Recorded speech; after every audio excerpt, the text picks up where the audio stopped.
welcome back to another episode of Zoli's Court. Um, just like the major sports leagues out in the all over the world right now, I took an extended break, so I'm back. It's nice to see buckets again. How are you doing, my dude? I'm doing well. How are you, Zoli? Uh, Doing well. Honestly, just trying to get little things, little tasks that I've wanted to accomplish for a while, and just trying to get them done right now. Um, Also, trying to do this thing called graduate college. It's a it's a task that I haven't completed yet, but it'll be here soon. And the wide grasp of reality is starting to hit me really quick. So it's gonna be a lot of fun. Yeah, let me tell you that graduating college thing is not fun to do. Yeah, and I feel for the individuals doing it right now in the grasp of a pandemic. I mean, that's pretty rough. And yeah, that's a real welcome to the real world, especially when the real world isn't really the real world right now. But yeah, we're just trying to stay healthy right now, trying to avoid that disease that shall not be named right now. That Mister Old COVID-19. Uh, Texas is Texas is, I guess, back, quotation mark, back. Are we Texas back, or are we just Texas 2017?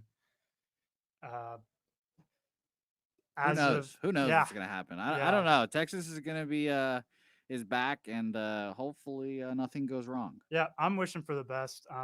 We're honestly in one of those holes that we've dug as a society. We It's a whole different political spiel that I really won't dive into. Maybe we'll have that for another conversation, but it's now at this point where, okay, well, we're going to roll the dice. We're going to see how it is. And Texas is one of the first states as of May 12th. The San Antonio region has 1,942 confirmed cases, up from 1,920 the day before. So it's exponentially it's growing, and the death toll stands at 57. And I know it's something that is not as proactive as other parts of the country, but it's something that we're definitely still going to have around, lingering in our lives, and it's definitely not going to change for in the foreseeable future. Um, and it just might cause some chaotic planning, and I know everybody around us just wants to kind of go back to normal, and the quickest way that kind of the easiest fix, I would say, that we all want for things to go back to normal, of course, the jobs that we do on a daily basis and the interactions we have, but the easiest thing we can do is get back to sports, and it's the one avenue that we all want back regardless of what we watch. I mean, as of an example, UFC was one of the first pioneers to come back this week, and they introduced about. Did you watch any of that, buckets? Yeah, I had money on several things. You had to get the fix in. The It's action's there. You have to take Yep. it. You I know. I don't blame you. I actually betted money on the Korean baseball league, which is There you go. something I thought I'd never do in my life, but here I am. Look at us. Yep. So there's a quick response into getting things back to normal, and I know different organizations are working on different plans. I know some of the earliest and more thought provoking individuals that are trying to get into the roles are, of course, football. And the biggest one that a lot of people have a general alliance towards and kind of a fix is collegiate football.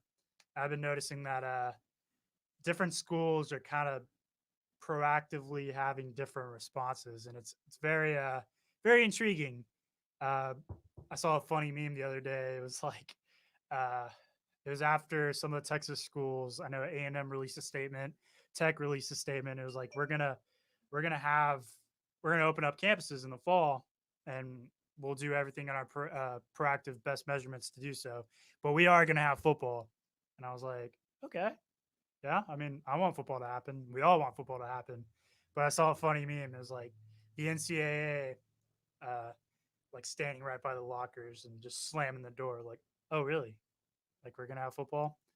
And you see like the different reactionary measurements. I don't know who has the last say, but I definitely think the organization that puts it all together, aka the NCAA, will have the final say of go rounds for it. But I know several California schools have instituted that they're not going to be opening up facilities until August. So who knows if that's detrimental? But it was a small some of the California state schools. So I believe that affects.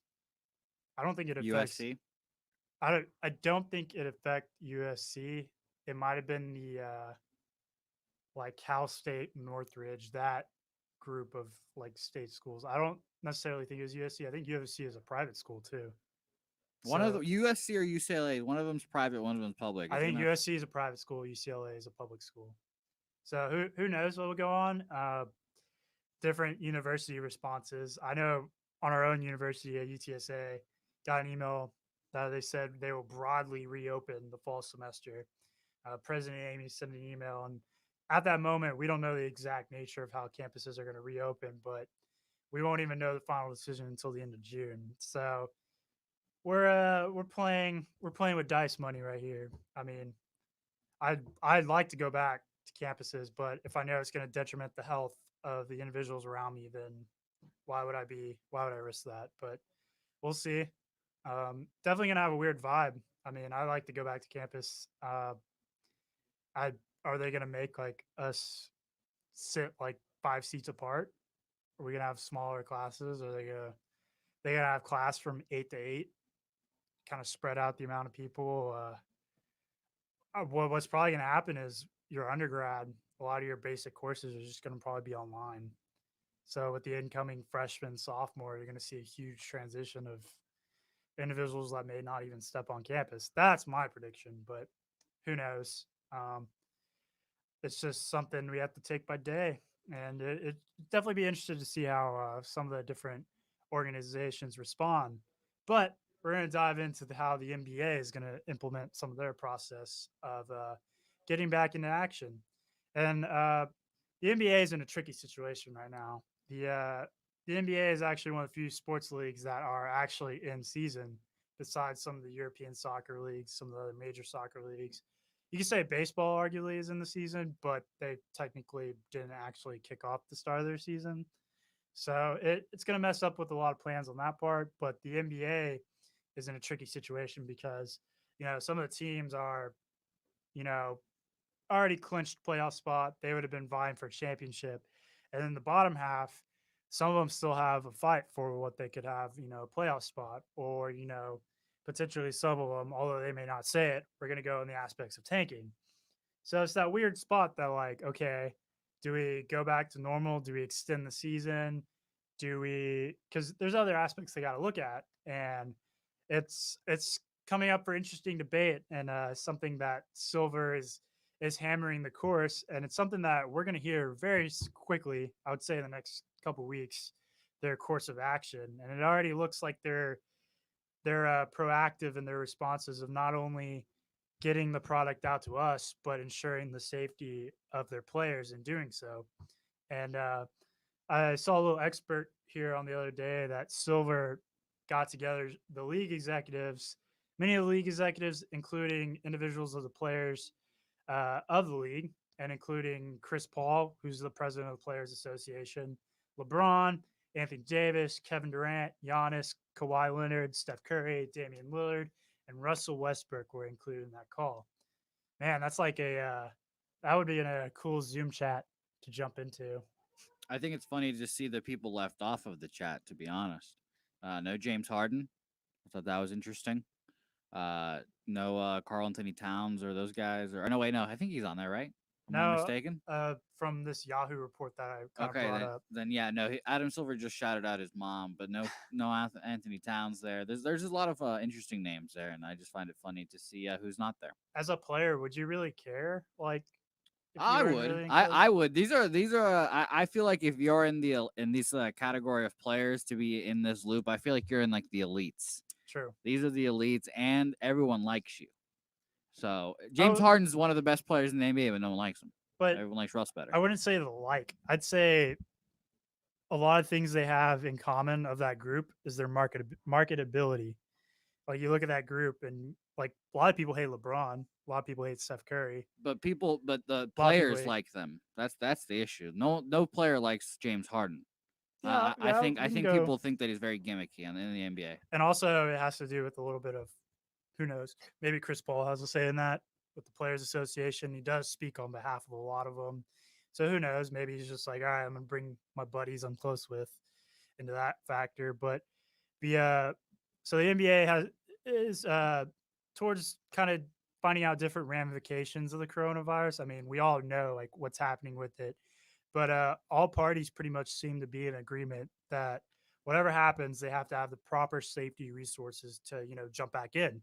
So I think what the NBA plans on doing is Arizona. I saw recently, as of 2 days ago, has said, "Hey, we're open for business. Like sports, y'all come over." Same thing with Florida. So I don't know what the NBA was kind of looking into having some central locations, say as I know the two rumors were Las Vegas and Orlando. And I don't know. I've been to Vegas before. They have the T-Mobile Arena and they have UNLV, but I guess they'd work around that. Orlando, what are they gonna do? Hoop at Disney World? Yes, there's like a I don't know how to describe it, but it's like a campus, I Oh guess. yeah, With it's there's a place there, the ESPN Disney the thing, worldwide of sports. something I know. like that. Yeah, I Yeah. know what you're talking about. They have a lot of high school tournaments there in the summer, so they have a wide variety of resources available. But those two locations are going to be in talks. Um, what they got to figure out though is, do we have some sort of like tournament to determine the winner of our season? Because you already know, like this season is going to be the coronavirus season. Like, is there really a hard implication of like ultimate winner?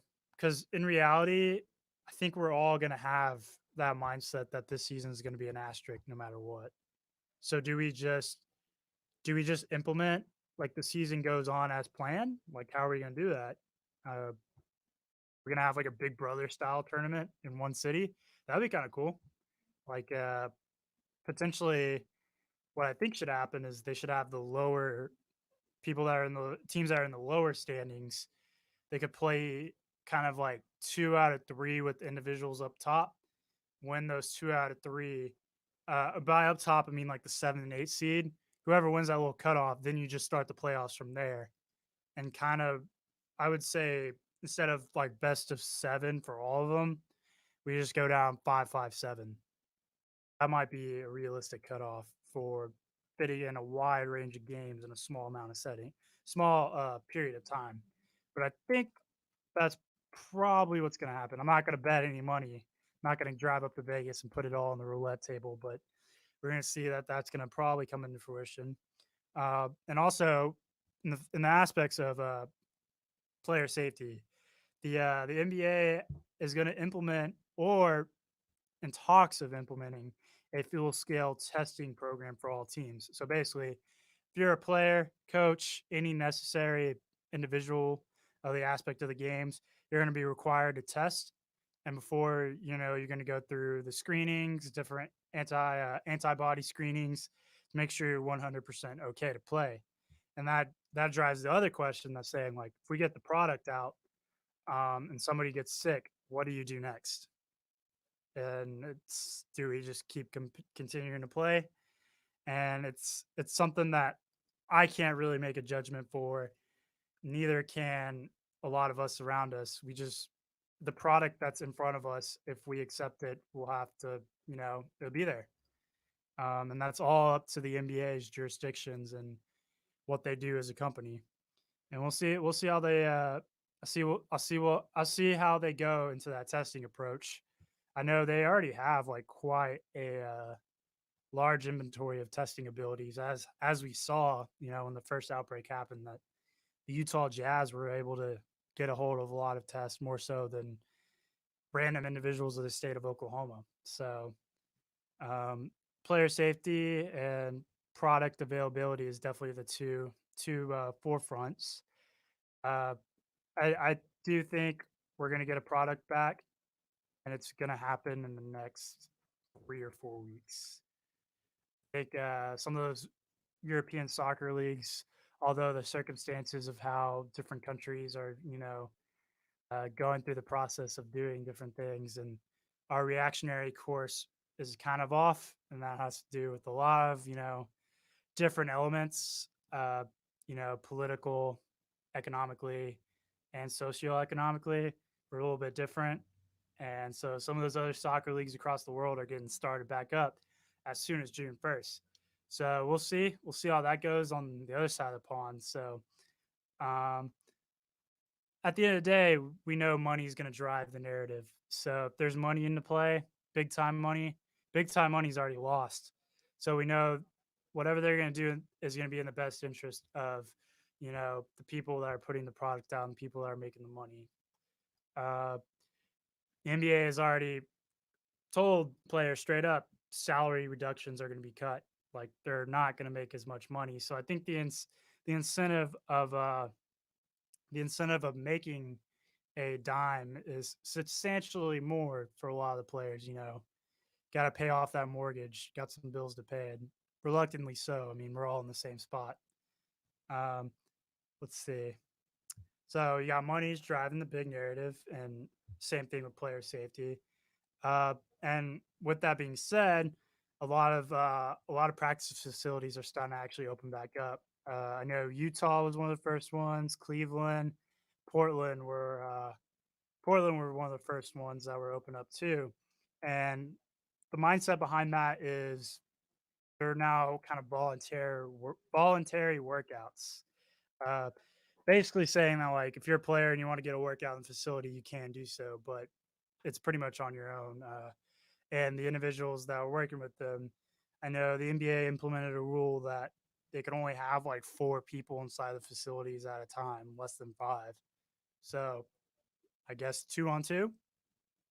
Uh, who are you picking? It's gonna be interesting. The some players have already gone back, and they've even said that it's pretty weird so far. So Yeah, it's gonna be interesting to see how they do this. But the scuttlebutt is that the NBA is looking optimistic though. So 2 to 4 weeks, we'll see. we'll see. Do you think they'll open back up? Uh, I've gone back and forth. I don't think baseball is gonna come back, to be honest, but I think the NBA will come back. See, baseball is in an interesting aspect because let's be frank, the sport of baseball is kind of dying. I wouldn't say it's dying, but there's different avenues in effect for baseball. I mean, they need to be on TV. They need people to watch a season, and I think like a season of lost financing in baseball will kind of eliminate a lot of like desirable aspects of baseball. I mean, definitely going to have to implement a new CBA with the MLB, and who knows, like that will drive a lot of revenue out. And with loss of revenue comes loss of exposure, loss of advertisements, loss of player marketing. So I do think baseball is actually in a worse situation with the NBA, but the NBA is in that weird like Not they, not to mention that the NBA is almost done. Like yeah, they yeah, just literally have to play a couple games and the playoffs. The MLB is literally going to have to make up the whole season, and the just amount of travel that these guys will have to do. They're literally reorganizing the whole league for this one season. So they're going to try to, but if the owners don't pay the players their full salaries, then I don't see how it's going to happen. exactly. And you had what's his name? Blake Snell, the pitcher from the Rays, basically saying like, "Hey, like I guess he's a AL Cy Young potential pitcher, so he may have a different, mindset than some other players, but he basically said he won't play for a reduced salary. He basically institutes that a loss of wages or any money and basically won't uh, replace his well-being or health. He values that more, say. But yeah, like the MLB is going to substantially be in a different aspect. But what I also envisioned is, the one thing that rules the United States, and that's Mr. Roger Goodell in the National Football League. I mean, they're pretty much full set on saying, hey, like we have the resources. We'll do everything in our power to ensure that football. It may not be like the whole game day atmosphere that we're used to, but you're going to have a product on the TV. And they released their 2020 schedule like last week. So I guess that kind of gave the preemptive assumption to fans that like, hey, we're going to get this ball rolling. And if MLB, if they have like a weird revised schedule. I mean, let's be honest, like we don't I can't really say for a lot, but a lot of people have the same mindset as myself. We're not going to watch a lot of the MLB during football season. I mean, I watch the MLB during the thick of the summer and playoff time. So if we lose a substantial amount of revenue from that being lost, then what does the MLB do? Yeah, baseball can't go into the winter. It won't compete Hell against no. football, and plus weather reasons, of course. So baseball does have a short amount of time to get this in. Have you ever watched a baseball game in like 30-degree weather? Yes, yes. It Being in Virginia brings you those games. Yeah, it's it's miserable. And as a player, like it's also like you can kind of tune out the cold after a while, but man, like baseball is not a cold weather sport. One crack of the bat in the wrong, like you break a bat. I remember back in my high school days, we played some tournaments during the winter, and I was an outfielder, and I love playing the outfield. But playing the outfield in December was not fun. Dead grass, like 30-degree weather, and I would wear a hoodie over my baseball uniform. So if we don't want that happening in Major League Baseball, especially for fans, I mean, hell, some of the best teams this year are going to be in the East, like the Yankees, the Red Sox. You have the Dodgers, the Astros, but a lot of the potential teams, the Cubs, Cardinals, like it gets brutal. So I don't think they want to push that out there. But on the other bright side, I don't think the World Baseball Classic's going to happen in it is already 2020. canceled. Already Actually, canceled. yeah, already canceled. Well, let's bring it back for the Olympics. I actually have MLB players play for the Olympics. If they want to go full blown, bring the Olympics back, let Mike Trout, Bryce Harper play in the Olympics. But yeah, they pretty much said that was a no go. And I'm kind of disappointed because I actually was pretty drawn to the last World Baseball Classic. Yeah, it's That awesome. was a that, I love it. It gives a chance for Venezuela to dominate the U.S. and the U.S. are a bunch of cowards and they don't want to put their best squad out there against Venezuela. That's what it is. do you remember the last World Oh Baseball yeah, yeah, Classic? I Yeah, remember they won. That's the yeah, first one they've the won. U.S. won. Congratulations, that's one. Yep. I mean, we also all admitted we did not put the best squad, and I was a little disappointed. But we did have a team that contended and won a lot. But we'll see what happens with the 21 squad because a lot of the players will be like, hey, like I maybe not get another chance. So we might see like an all-star roster for the United States that we've never seen in They baseball should. ever, It'd and they be rightfully it so. would be the most important game Mike Trout's ever played in. Yeah, The most meaningful. So the only time please. you'd probably see postseason success, I guess. Exactly. Just come But on. it's awesome to see like established veterans in Japan and Cuba, some guys that never get a crack of the Major League Baseball, but put so much pride into their country, play against like the United States, Venezuela, Cuba, Dominican Republic, Puerto Rico, and then of course like your favorite player from your favorite team. If you're an American, probably crush your soul. So it's I want that back, but we're gonna have to make it back in the Olympics. But yeah, same thing with basketball. I mean, we're gonna have to probably look into a different Olympic format for 2021. I guess players will start be reevaluating like their stance on that, and who knows? Maybe Greg Popovich will be back to coach that. Who knows? I don't. He's supposed to coach it, and if he does, I guess we'll finish in like seventh place again. So we'll see what happens. Led by Jason Tatum. No, not led Yep. by Jason Led. Tatum. We'll Not. give Jason Tatum the reins. Hey, I We'll mean, let the Celtics they lead us should to dominate. international Maybe glory. maybe if Pop makes some good decisions, like not cutting Bam Adebayo for Miles Plumlee. Maybe if Yeah, he does that, we'll be set. I Who love knows? I love my Spurs, but I didn't understand why Derek White was on the team. Well, I'll give you two reasons. Coach Popovich. Yep, There you go. yep. Like I can't disagree with you on that. Okay, we're gonna go ahead and take a short break real quick, and then we'll come back and I'll kind of spiel my 3 weekend thoughts. See you.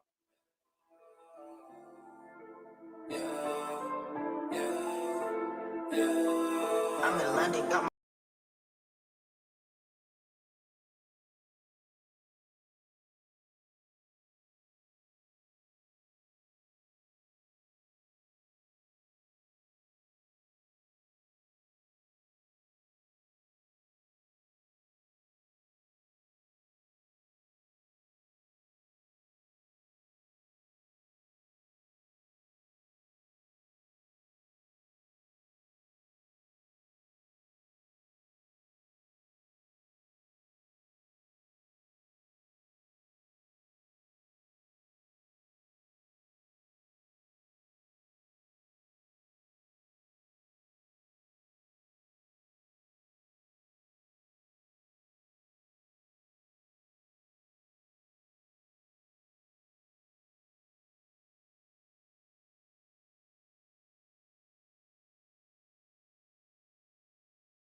stirring up for content. They're trying to make the people go crazy. And the number one debate of NBA fans always is we always try to rank our players. I feel like undoubtedly the NBA we live in this gratification period. Like we want to put different players on different pedestals. Can you really like envision that happening? Does that really happen in other sports? I would say so. I would say in baseball, I wouldn't say they're like gods like they are in the NBA, but I feel like the NBA does market their players best to get them into this like deity level. It's a very player eccentric league. So you make the assumption that we have to rank the players. And naturally, ESPN with the coordinates to that mindset, they're just like, okay, bet we're gonna rank our players. So you see this all the time, but with the was it it's like the 75th anniversary of the formation of the NBA, something like that. NBA, ABA. They're like, all right, we're gonna list our 70. It was actually 74. We're gonna rank our 74 best players of all time from every generation, including right now, current players. Uh, not gonna dive into the whole list, but I'm really gonna just dissect the top 10. And quite frankly, this was actually a top 10 list that I actually kind of agreed with. It was like a lot of the top 74 players were very debatable. I mean, they had Giannis, what was he, like 20, somewhere in the 20s off the top of my head. Uh, and Giannis's career right now, if he continues to play in the pace and the level of extraordinary athleticism, uh, if he wins a couple championships, then I think rightfully so. Like he's going to rise up in the rankings of all time players. But some of the other players, it's kind of hard to tell like how like they're good. Don't get me wrong, but like Steph Curry 13, like I'm a Curry fan. Like I'll be straight up. Like I recognize that. Put Steph Curry anywhere on any team, he's going to give you 25. Like he's a scorer, straight shooter, one of the best shooters of all time. But is he like justifiable at 13 right now? I think he's either 13 or 14. And then we had KD like right behind Curry, and we were like, okay, like what measurements do we use? So it's it's one of the hardest, most proactive things to do, provocative instead of proactive things to do. Well, So why don't you think Curry should be that high? Or who are the other point guards in front of him? Is something I should ask you if you happen to have the list handy, because it changed the NBA forever with the 3-point contest. One of the most exciting players to watch ever. Um, Literally the best shooter of all time. He's going to destroy every 3-point record there is going to be out there. And he was the face of arguably the greatest team ever yeah, in the Warriors team that blew the 3-1 lead in one of the greatest dynasties.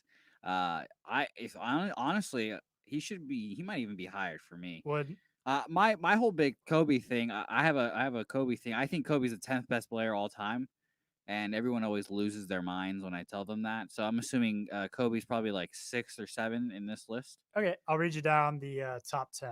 How about that? Okay, so I'll pull it up right here. So number 10 was the Big Diesel.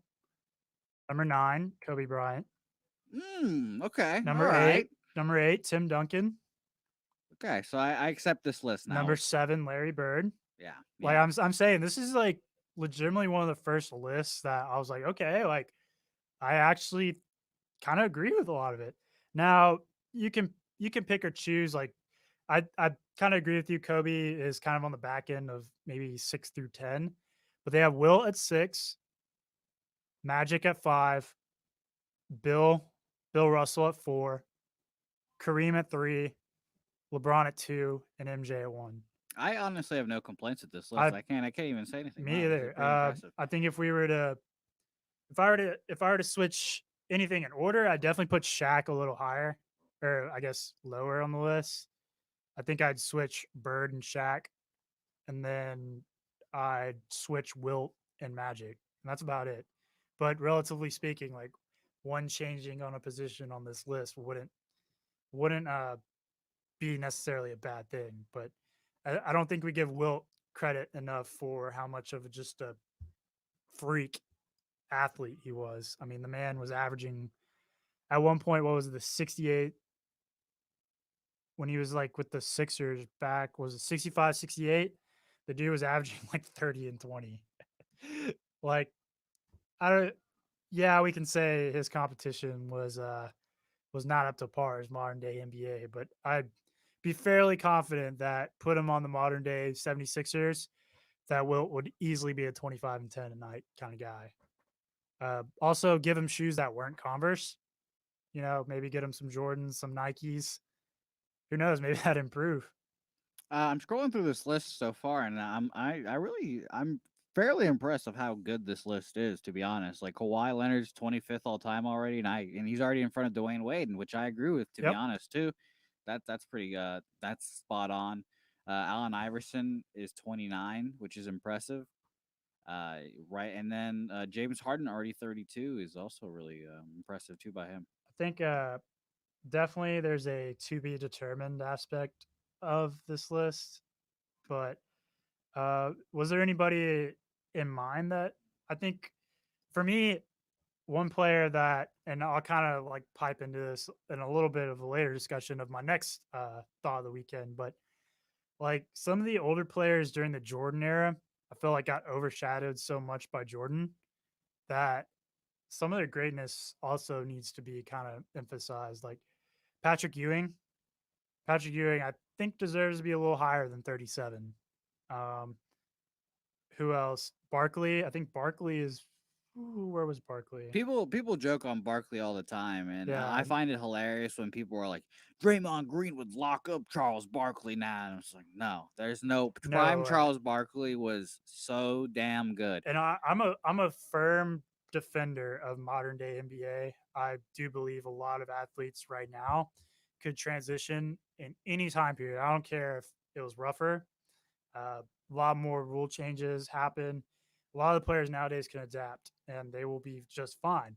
But Barkley, I guess, because like individuals my age don't really know Barkley. We just know him as the fat guy on NBA TNT that always jokes about other players' ability, and Shaq always clowns him. So we're just like, oh, okay, haha. Like I don't think we really gauge quite well how dominant Barkley was. I mean, hell, just watch some of those like late '90s playoff performances he had, including against arguably one of the greatest players of all time, MJ. I mean, he would go 30 a night, 30, 40 a night, and just something to believe of. He's 23 on this list. Um, let's be frank. They had Pippen at 21. Pippen was an intriguing individual. Probably, wouldn't say you would have the Bulls dynasty without him, but intrigue part. Now put Barkley on the Bulls dynasty. At that point, I think it's the same thing with the Warriors. Like you just build on, and what he was able to do outside of a dominant team, and say a Barkley, is measures up pretty well as to making the case of being higher up on the list. So I definitely put Barkley ahead. Um, Elgin Baylor is another guy that nobody knows about because he played way back on the black and white television days. The dude could ball. He was probably one of the first prototypes of what we call the modern day shooting forward or the three guard. Very tall, very lanky, averaged about 25-10 a game. Uh, he was quicker, proactively, just he would have been the prototype of what a lot of players nowadays like KD, Kawhi. I probably would have put him up a little higher. Um, the top 20 was KG, Dirk, Malone, both Malones, Jerry West, Julius Erving, KD, Carlin Curry, Post. Hakeem. Oh, Yeah, I was going to say which Malone you guys talking about? both Malone, Moses and Carl. So not Post. What a shame. Hey, he might be in the top 100. Just add him in And there. I heard he was White Iverson, so that's what I thought. I wonder if he can like legitimately hoop. I'd be There's a 0.0% chance he can hoop. I can tell you that right now. I'd like that's like I like to see people that aren't so much in the sports world just go at it. That's why I'm actually watched the Celebrity All Star Game because I'm generally curious. Quavo can, Quavo can hoop. Quavo can give it to people. I heard Lil Dicky can hoop.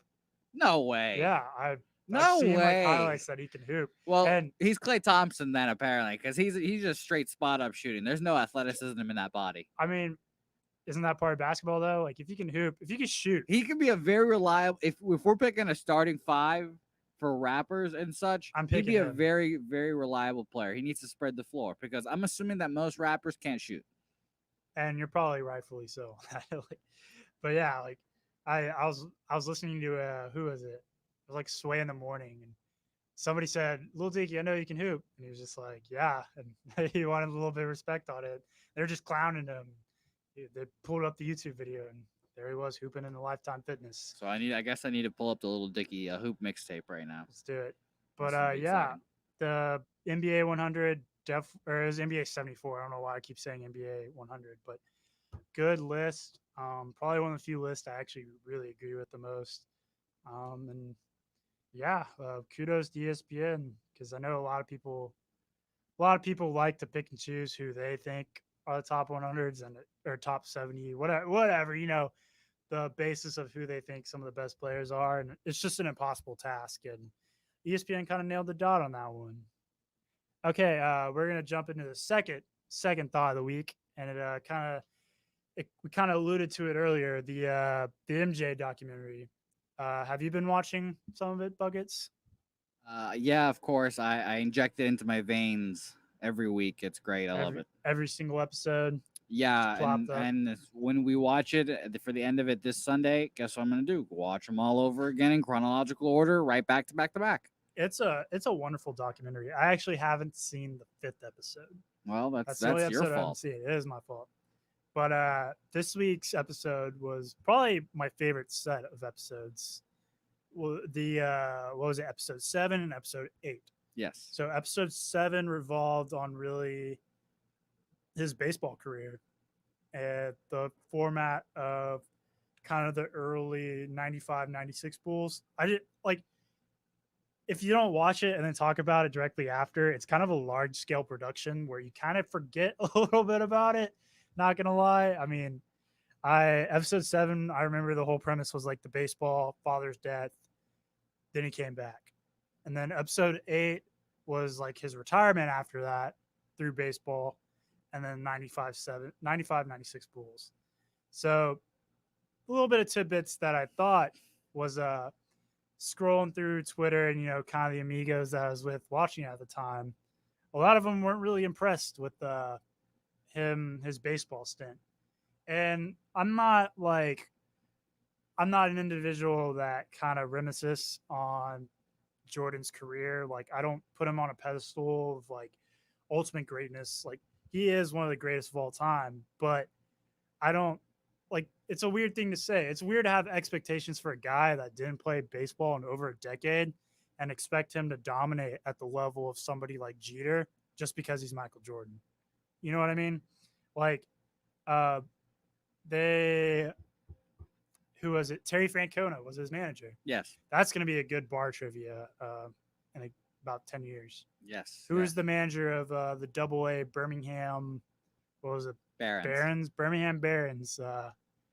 Who ended up having a Hall of Fame MLB career? Terry Francona. But I was actually shocked because I remember I heard that one time and I was just like, all right, cool. And then it just kind of resurfaced. I was like, oh yeah, huh. But Francona said he batted like somewhere around 210. 202. 202? Okay, there you go. Like on paper, that's not impressive. But for a dude that hasn't played baseball in a decade and for Double-A baseball is that baseball it's that level of baseball where a lot of people are young. They're like straight out of college, straight out of high school, or brand new prospects. But it's also the league where it's the most developmental league. So you're going to have players that, future MLB Hall of Famers are going to be there. I grew up in a town that had a Double-A baseball team. And hell, I saw Altuve, Correa, all those guys like be 18, 19 years old, and they were studs. So whenever a guy's on the back end of like a 30-year-old, 31-year-old, he's kind of losing. If he's in Double A baseball, like not he's not hanging up the jersey. So it's definitely impressive that MJ, an individual who, quite frankly, hadn't played baseball in that long, was able to actually kind of compete. And Francona was mentioning that like if he would have kept at it for about maybe a year or two, maybe 2 or 3 years, give or take, that potential MLB opportunities may have been knocking. Now, the owner of the Bulls and the White Sox, what's his name? Jerry Reinsdorf. Jerry Reinsdorf. I don't know if he said that as like a kind of atoning to the documentary itself, because let's quite be frankly let's be quite frank with this. This whole documentary is kind of set in the viewpoint of Michael Jordan, so a lot of it's going to be like pat on the back. Like there's no real actual like criticism. It's kind of a memoir, which rightfully so, like he deserves it. But saying that he would have reached the level of MLB might have been a stretch. But I was definitely more impressed with the aspect that like he was able to compete in baseball yet alone. So my standards weren't really as high as per se as a lot of other people that kind of diminish that factor. But another thing I was thinking about in his baseball career was how cool would that have been if you were like a 21, 22-year-old kid. Like at that time period, you were basically like, if you're a sports enthusiast, you were idolizing Michael Jordan. Yeah, He he was was God. he was celebrity, like easily one of the biggest celebrities on the planet. Imagine you just got called up to Double A baseball in the middle of Alabama, and your new teammate next to you in the locker room is Michael Jordan. Yeah, imagine Like sharing a locker beside Michael Jordan. that, and like not just any locker, like the the minor leagues of baseball has such less, I guess, privilege and luxuries as the Major League Baseball. So your locker room in Double A baseball is probably the equivalent of a high school JV locker room now. Like, probably not gonna have a lot of luxuries there. And you just turn to your right, bam, a guy that can get basically probably whatever he wants in the world is sharing your ice bath, or just little random things, like probably sharing two like a burger meal. That's what y'all got that night. Do you ever think he helped finance that minor league baseball team? I feel like he did, especially because he was getting paid his same baseball salary while playing. I bet you he paid for a lot of meals and such Oh yeah, there and doing all that stuff as well. like the on me tab. Even though I bet you it happened. Like he had a genuinely like understanding And that he wanted to kind of be like them, but he also knew like he wasn't like them. I bet you he still sends money to this day to Birmingham. That's honestly like one of the coolest things. I would have been like too starstruck to actually like play. I'd be Okay. terrified. I'd be nervous, shagging balls in the outfield, and Michael Jordan's beside me. I don't want to run into him. If I go for a ball, I'm gonna make sure I say I got it very loudly so he doesn't run It's into like me. I got it, bro. Take it easy. Take it easy. It was and it was kind of cool to see some of the especially Francona mentioned that he took the game seriously. Like he went at it every day. Like was first one in, first one out, and just tells you the test. It's basically like a testimony about how just driven, how different Jordan was in the mindset of winning at all costs and doing everything to the best ability. Just a natural born winner, and it's just crazy. I mean, something that we can all strive for.